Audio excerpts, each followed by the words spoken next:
Assalamualaikum warahmatullahi wabarakatuh. Halo, apa kabar pemirsa Radar Semarang TV? Kita berjumpa kembali dalam obrolan asik tentang COVID-19 bersama saya Sulis SA. Acara ini terselenggara atas kerjasama Harian Jawa Pos Radar Semarang dengan Satuan Tugas Penanganan COVID-19 Pusat. Tema kita pada kesempatan hari ini sangat menarik ini, yakni bisnis street food di tengah pandemi. Ini street food lagi menjamur. Seperti kita ketahui sudah hampir bahkan lebih 1 tahun persis ya, bulan Maret ini pandemi COVID-19 melanda dunia termasuk Indonesia. Kota Semarang salah satu kota yang terdampak. Salah satu yang paling terdampak pandemi COVID-19 adalah sektor UMKM yang dilakukan di jalan atau street food. Rata-rata bisnis yang dikelola kalangan muda ini dilakukan di sekitar kampus. Konsumen mereka didominasi mahasiswa. Padahal selama pandemi kita ketahui proses belajar mengajar, tatap muka, belajar perkuliahan terpaksa harus dilakukan secara daring dari rumah. Ini yang membuat kampus sekolah menjadi sepi. Lalu seperti apa dampak pandemi COVID-19 terhadap bisnis kuliner street food? Bagaimana para pelaku UMKM ini mensikapinya dan bertahan di tengah pandemi COVID-19. Kiat-kiat apa saja yang mesti mereka lakukan? Bersama saya sudah hadir narasumber salah satu pelaku street food. Masih muda usianya, bahkan masih duduk di bangku kuliah. Mas Alam Ramadhani. Mohon diperkenalkan secara lengkap, Mas Alam. Oh ya, jadi nama saya Alam Fajar Ramadhani. Alam Fajar Ramadhani. Domisili di Semarang. Ya. Lalu juga saat ini baru saja lulus dari Universitas Diponegoro. Oh, sudah lulus? Ya, barusan saja. Oke, selamat ya. Lulus di jurusan apa nih? Di Teknik Perkapalan. Teknik Perkapalan. Ya. Oke. Kalau boleh tahu ini Mas Alam, saya panggilnya Mas Alam atau Mas Fajar ini? Mas Alam. Bisa diceritakan sejak kapan ini? Mas Alam ini bisnisnya adalah pemilik usaha kuliner dengan brand Tik & Co. Ya. Wah. Artinya apa ini? Tik & Co ini apa ini? Tik & Co itu awal kepikirannya dulu pertama ingin saya namai Cik & Co. Cik & Co. Cik & Co. Oh. Cuman saya lihat di Google gitu, ya. Itu ternyata udah ada yang pakai. Sudah ada. Walaupun ada di luar negeri, tapi ada yang pakai seperti itu. Lalu saya ganti, saya pikir-pikir lagi dengan kata yang mungkin agak sedikit Jawa gitu, Tik & Co, dari kata pitik gitu. Oh, tik itu dari singkatan dari pitik gitu ya? Oh, iya, baru tahu. Kalau ko-nya sendiri? Ko-nya itu jadi kalau seperti kebanyakan street food yang kayak ala Taiwan gitu masih banyak tentang ayam aja. Tapi kalau saya punya visi itu nanti nggak cuma dari daging ayam aja. Jadi untuk saat ini pun sudah ada dari ikan filet, pakai duri filet gitu, dibikin semacam sama juga seperti Taiwan street food seperti itu, dan kedepannya pengen yang lain juga sih nanti. Oke, bicara soal menu nanti diceritakan sama Mas Alam ya. Kalau boleh tahu sejak kapan Mas Alam merintis bisnis atau mendirikan kuliner Tik & Co ini, inspirasinya dari mana? Kalau mulai dari awalnya itu dari Maret tahun 2020, Maret awal. Sebulan sebelum pandemi di Indonesia. Kalau inspirasinya sendiri itu awalnya dari jalan-jalan di mall seperti itu. Terus sebenarnya saya sudah ada benchmarknya seperti itu untuk yang saya tekuni saat ini. Itu saya melihat harganya terlampau mahal seperti itu, 50 ribuan seperti itu untuk satu menu saja untuk cemilan. Nah, saya di sini ingin membuat varian yang baru juga dengan harga yang lebih bisa dijangkau masyarakat menengah. Khususnya kalangan mahasiswa. Ya, mahasiswa dan ini inspirasinya, sumber inspirasinya dari situ. Oke. Kalau boleh tahu, nah ini ngomong soal menu ini, menunya apa saja yang dijual di kedainya Mas Fajar ini? Kalau menu kami yang menjadi pembeda itu di tiap menu cemilannya ada ukurannya. Jadi ada medium, large, dan extra large seperti itu. Jadi bisa menyesuaikan, kalau untuk rame-rame bisa yang langsung pesan extra large saja.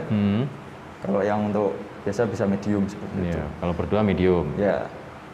Lalu kalau untuk menunya sendiri ada crispy chicken snack, itu yang mungkin hampir sama kayak yang lainnya, Taiwan street food. Untuk yang kami yang baru itu ada Dory crispy, crispy dory seperti itu. Itu dari fillet ya? Ya, fillet dory. Ikan. Lalu juga ada makan beratnya berupa rice box seperti itu. Lalu yang jadi pembeda lagi, kami ada dressing sausnya. Dressing sausnya itu ada keju, black pepper, barbecue, spicy barbecue, dan ada sambal matah juga. Oke. Itu dari mana ini cara mengolahnya? Belajarnya dari mana Mas Alam ini? Itu untuk trial and error-nya saja, dulu saya ada 2 orang, satu tim itu ada 2 orang. Itu trialnya 1 semester sendiri, 6 bulan untuk meracik bumbunya supaya pas. Lalu juga untuk gramasinya seberapa supaya pas masuk dengan kosnya seperti itu. Itu hampir 6 bulan sebelum buka di Maret 2020 itu. Belajar dari mana? Belajar otodidak atau pelatihan? Otodidak. Otodidak. Wah, ini kalau nggak punya skill, memang bakat memasak ya hancur-hancuran meskipun 1 semester ya. Tingkat kesulitannya waktu itu apa yang dihadapi? Kalau tingkat kesulitannya waktu itu lebih di menjaga ayamnya biar tetap juicy seperti itu. Jadi cari-cari terus dari ayam yang di supermarket, lalu yang dari pasar, lalu juga cari supplier yang langsung dari pemotongan seperti itu. Dan ternyata emang agar juicy itu lebih baik yang fresh langsung dari pemotongan ayam seperti itu. Iya. Apakah sudah buka cabang meskipun begitu buka langsung kena pandemi? Untuk rencana sih ini saya setelah lulus ini insya Allah bulan depan mau buka di Peleburan sama Kedung Mundu seperti itu. Peleburan sama Kedung Mundu. Yeah. Wah, 2 tempat ya langsung ya. Keluar dari lokasi awal berarti. Yang Tembalang tetap ya. Tetap. Lokasi sekarang di mana tepatnya? Di Tembalang, tepatnya di Banjarsari Selatan. Banjarsari Selatan. Sekarang karyawannya berapa jumlahnya? Kalau karyawan sendiri ada 3. 3 yang di Tembalang. Otomatis nanti begitu buka cabang tambah karyawan ya. Iya. Ini untuk media promosi, kalau saya lihat ini gencar di media sosial ya. Iya. Ini seberapa cukup efektif ini bisa menjaring pelanggan atau pembeli? Untuk awal buka itu cukup efektif. Karena untuk awal buka dulu saya ada promosi. Untuk awal itu bukan gratis tapi cukup membayar dengan doa seperti itu. Doa? Iya. Gimana itu? Jadi ya datang, lalu saya tulis kayak sepenggal doa gitu. Yang ingin itu harap membaca doanya dulu, baru nanti dikasih produk kami seperti itu. Oh, kalau boleh tahu isi doanya apa itu? Pokoknya intinya, tick and go supaya menjadi berkah untuk masyarakat sekitar juga dan bisa sukses ke depannya seperti itu. Begitu berdoa langsung dikasih gratis? Iya. Oh, kalau 2 kali berdoa langsung 2 paket gratis? Itu untuk 1 orang 1. Oh, 1 orang 1. Tapi bisa datang lagi misalnya 1 hari 3 kali, berdoanya 3 kali berarti? Tetap ya? Tetap. Berlaku 1 orang 1 ya? 1 orang 1. Kalau untuk penjualan sendiri secara offline, selain offline ini kan sekarang juga melalui online? Iya. Juga dilakukan secara online juga penjualan? GoFood, GrabFood sudah masuk juga. Oke, 2 median itu ya. Iya. Kalau boleh dipresentasi kira-kira penjualan secara online sampai berapa persen dari penjualan offline? Sebenarnya kalau itu naik turun sebenarnya. Kadang waktu online-nya itu agak surut, ditopang dengan yang offline-nya seperti itu. Tapi rata-rata sih sekitar 40% itu dari online bisa. 40%? 40%. Oke. Sudah 1 tahun kita pandemi, semua sektor kena dampaknya, termasuk mungkin usahanya Mas Alam juga terkena dampaknya. Seberapa besar ini dampak pandemi COVID-19 dengan usaha yang ditekuni Mas Alam ini? Jadi untuk saya waktu awal buka sendiri itu sebelum COVID, awal Maret, itu terus setelah buka lagi di bulan sempat tutup karena pandemi, lalu buka lagi di bulan Juli, itu cukup awal terseok-seok dulu waktu setelah pandemi itu. Dan untuk omsetnya sendiri bisa turun sampai 50% sendiri seperti itu. Tapi untuk dari bulan Juli sampai sekarang ini alhamdulillah grafiknya sudah naik terus dari awal sampai sekarang. Oke. Kalau boleh tahu berapa omset atau mungkin penjualan untuk yang sekarang? Iya, yang sekarang. Untuk sekarang rata-rata per hari antara 500 sampai 700 ribu. 500 sampai 700 ribu per hari itu ya. Dulu waktu awal-awal pandemi sempat ngedrop sampai berapa? Awal pandemi sempat seharinya pun itu cuma dapat 1 order pernah. 1 order? 1 order saja. 1 order itu nilainya berapa itu? Itu 20.000. 20.000? Iya. Wah, anjloknya Iya. 20 berapa persen berarti ketika awal buka kan belum terlalu pandemi ya, awalnya Ya, awal buka. sempat naik, Sempat naik itu. langsung booming gitu ya. Langsung booming. Sempat Waktu itu awal berapa itu? Begitu awal awal sendiri pembukaan? itu pernah sempat sampai sehari 1 juta. Seperti itu. Sehari 1 juta. Iya, sehari Begitu 1 juta. pandemi udah mulai masif, drop sempat sampai Iya. 20.000 satu kali order aja. Iya, tapi itu cuma sehari aja. Setelah itu Oh, sehari aja. alhamdulillah terus ditutup dengan yang hari yang lain. Oke. Waktu itu kan Mas Alam kan masih kuliah.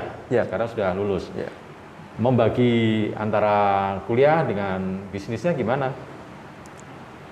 Ya dengan mengurangi waktu main, Iya. waktu semuanya. Jadi setelah setelah selesai jualan, Iya. waktu awal dulu masih saya pegang sendiri. Hmm. Itu saya masih jualan sendiri. Setelah itu ya mau nggak mau lanjut skripsian seperti itu. Mungkin ya memotong waktu main dan waktu tidur seperti itu. Oke. Ini pengorbanan ya. Iya. Pengorbanan yang mesti dilakukan oleh Mas Alam.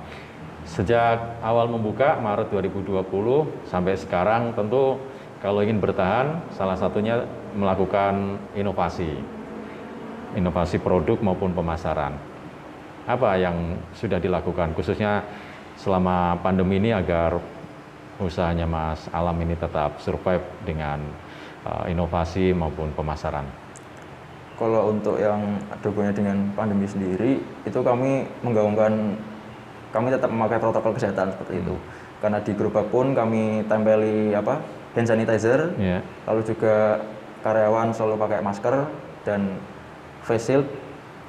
Lalu juga untuk waktu mengemas makanan dan mengolah makanan selalu pakai sarung tangan seperti itu. Okay.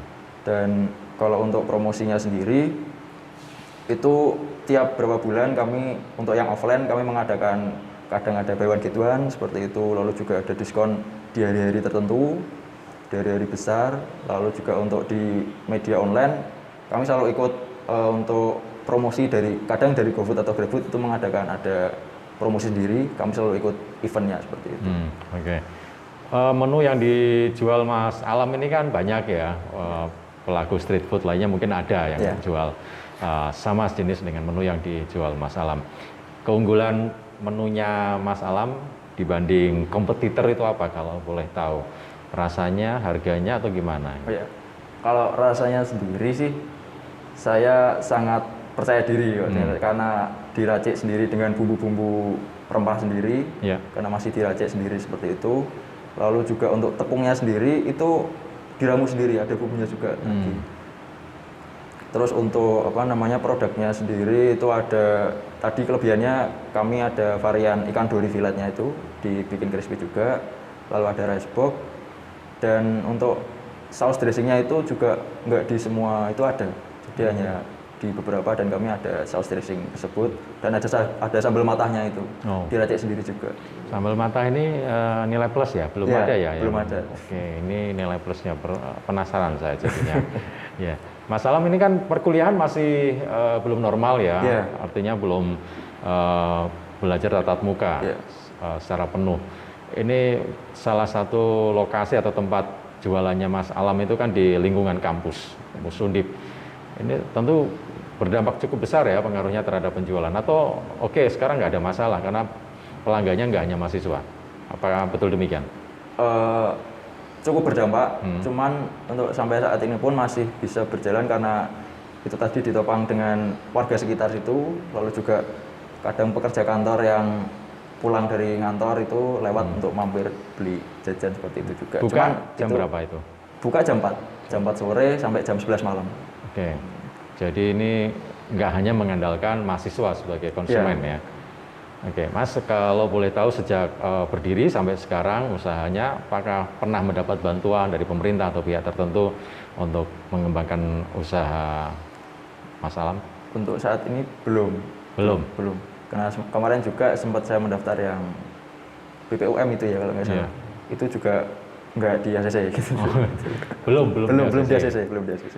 Siapa tahu nanti langsung begitu tahu nonton di Radar Semarang TV langsung, oh ini salah satu pelaku bisnis yang patut mendapat perhatian.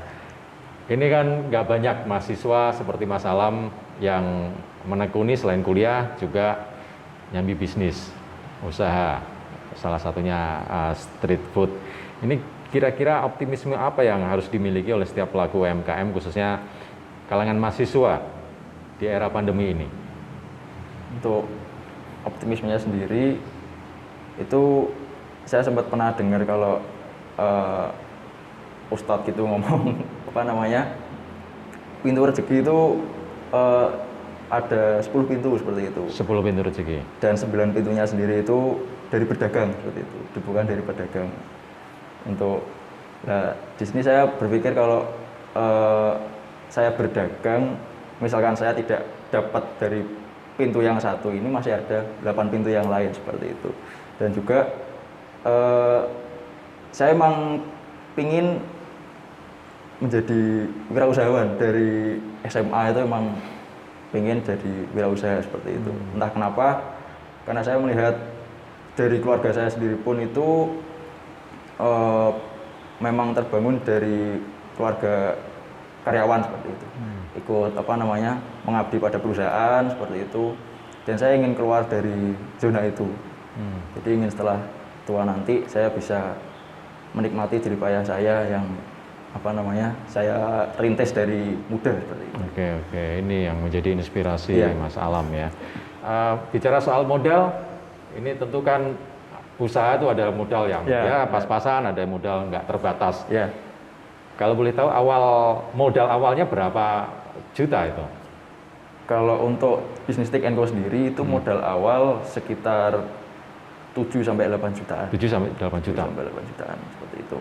Kalau untuk awalnya sendiri saya bisa dapat uang segitu itu karena sebelumnya saya sudah memiliki bisnis dulu, namanya Quick Clean itu. Sempatnya itu dari mengalokasikan dari kas dari usaha sebelumnya itu untuk membuka bisnis yang baru itu, Take & Go itu tadi. Ini kan modal didapat dari usaha sebelumnya. Nah, kalau yang baru memulai, dia nggak punya usaha sebelumnya, kiat apa untuk bisa punya modal awal untuk memulai usaha? Ada kiat nggak dari Mas Alam? Saya selalu bilang pada teman saya yang mau pengen buka usaha gitu, selalu bikin usaha dengan modal seminim-minimnya. Kalau perlu nggak pakai modal pun, kalau bisa jalan nggak apa-apa. Jadi karena kalau misalkan kita gagal di situ, itu kita nggak akan rugi terlalu besar seperti itu. Karena juga sedang awal-awal kan. Dan juga di kampus-kampus saat ini sudah banyak ajang-ajang pencarian modal seperti itu, seperti PMB atau KBMI seperti itu. Saya juga dulu pernah lolos di situ sebelum buka Take & Go ini, dengan bisnis sebelum Take & Go ini, saya pernah lolos di situ. Dan itu alhamdulillah membantu untuk permodalan seperti itu. Harapan Anda atau masukan Mas Alam khususnya kepada para pelaku UMKM di Kota Semarang agar terus eksis di tengah pandemi, ada saran atau masukan khususnya bagi pelaku UMKM yang mungkin baru memulai usaha saat ini? Kalau saran saya sih tetap optimis saja, karena pandemi ini tidak tahu bakal selesai kapan juga. Jadi kalau memang ada terpikirkan ide untuk membuka suatu usaha UMKM seperti itu, langsung dilaksanakan saja dan tetap mematuhi protokol kesehatan. Lalu juga membuat promo-promo semenarik mungkin agar masyarakat dan customernya itu selalu antusias untuk ini apa yang baru. Dan yang perlu dicatat lagi sih itu untuk produk yang lebih baik itu perlu, cuman lebih baik lagi kalau ada yang berbeda seperti itu. Ada bedanya dari yang mungkin bisa mengcopy suatu produk, tapi harus ada bedanya seperti itu. Nggak cuman lebih baik aja, harus ada bedanya, pembeda seperti itu. Jadi begitu punya ide langsung eksekusi dan harus beda dengan usaha sejenis. Harapan Mas Alam kepada pemerintah terkait pengembangan UMKM di Kota Semarang apa? Mungkin untuk bantuan itu lebih merata lagi seperti itu. Lalu juga mungkin perlu diadakan survei lapangan juga terkait untuk misalkan bantuan seperti itu. Takutnya kalau tidak tepat sasaran seperti itu. Ya mungkin itu saja. Jadi harus pemerintah harus lebih perhatian ya, karena sektor ini yang terbukti mampu bertahan, Ya. baik di tengah krisis ekonomi maupun pandemi ya Mas Alam ya. Baik Mas Alam, terima kasih waktunya sudah berbincang. Mudah-mudahan sama-sama. menjadi inspirasi bagi kita, khususnya bagi para pelaku UMKM street food yang baru memulai ya. Mas Alam saja sebagai mahasiswa di tengah kesibukannya kuliah sempat ya masih mampu mempertahankan bisnisnya di tengah kondisi pandemi. Sukses Mas Alam Ya. usahanya. Terima kasih, Pak. Demikian pemirsa Radar Semarang TV, obrolan asik tentang COVID-19 bersama dengan Mas Alam Fajar Ramadhani, pemilik usaha kuliner Dik & Co. Lokasinya ada di Banjarsari, Tembalang. Sebelum saya akhiri perbincangan kita atau obrolan kita pada kesempatan kali ini, selalu saya ingatkan untuk ingat pesan Ibu 3M ya, memakai masker, menjaga jarak, menjauhi kerumunan dan selalu mencuci tangan dengan menggunakan sabun. Obrolan asik tentang COVID-19 ini terselenggara atas kerjasama Harian Jawa Pos Radar Semarang dengan Satuan Tugas Satgas Penanganan COVID-19 Pusat. Saya Sulis SA, undur diri. Terima kasih atas perhatiannya. Salam sehat. Wassalamualaikum warahmatullahi wabarakatuh. Waalaikumsalam.